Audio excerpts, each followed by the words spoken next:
Alors JP, On a gagné. alors maintenant on s'est donné comme objectif d'aider notre coach national. On a des bonnes nouvelles pour lui. J'ai entendu dire qu'il nous écoute. Il nous écoute. Et on a une bonne nouvelle pour lui parce que ce soit le Brésil ou le Mexique, c'est kiff kiff bourrico. Enfin, pour un domaine, oui.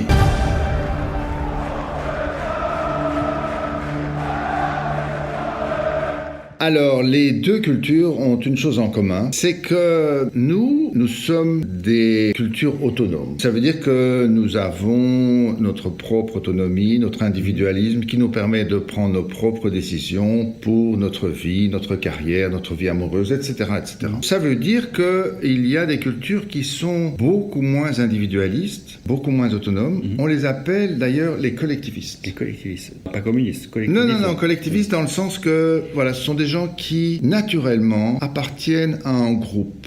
Tout jeunes, on leur fait comprendre qu'ils appartiennent à un groupe, un village, une famille, un clan, une association, peu importe. Ils sont nombreux. Et figure-toi que j'ai fait les calculs pour toi. L'exception dans le monde, c'est nous, ce sont les individualistes. On fait que 15% de la population mondiale, 85% de la population mondiale est plutôt de type collectiviste. L'Europe de l'Est, l'Afrique, l'Amérique du Sud, toute l'Asie, tu fais l'addition de cette population, en fait, oui, c'est 85% de la population mondiale. Donc l'exception, c'est nous. Et donc le Mexique et le Brésil, Voilà, ils font partie de cette caractéristique culturelle-là. Alors qu'est-ce que ça veut dire? Mais ça veut dire, mais que j'aime bien l'expliquer, parce que c'est tellement important pour nous, individualistes, de bien comprendre ça. Ça veut dire que dans cette culture, tu es fidèle à ton groupe, en échange de quoi tu as une protection. Alors attention, groupe, ça veut pas dire que si tu fais une équipe de foot et que tu amènes 20 personnes de groupes différents pour reformer un nouveau groupe, la magie va fonctionner. La magie fonctionne parfois pas. Mais si elle fonctionne, comme pour eux c'est tellement naturel, c'est du béton. Oui,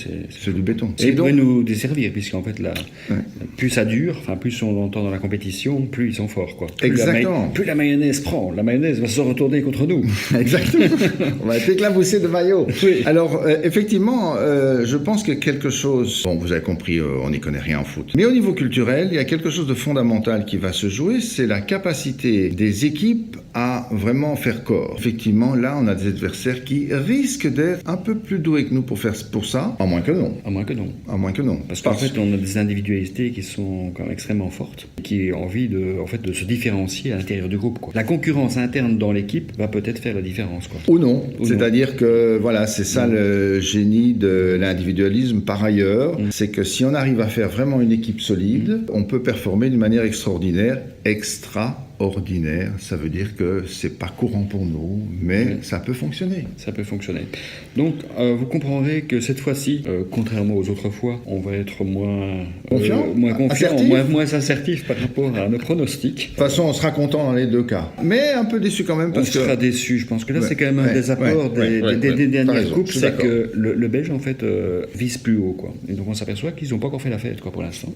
Donc, ils veulent. C'est la bonne nouvelle. Oui, c'est la bonne nouvelle. En fait, nous avons progressé. Donc, pour toute la communauté mondiale, méfiez-vous, les Belges sont pas loin d'envahir le monde. À très bientôt. À bientôt.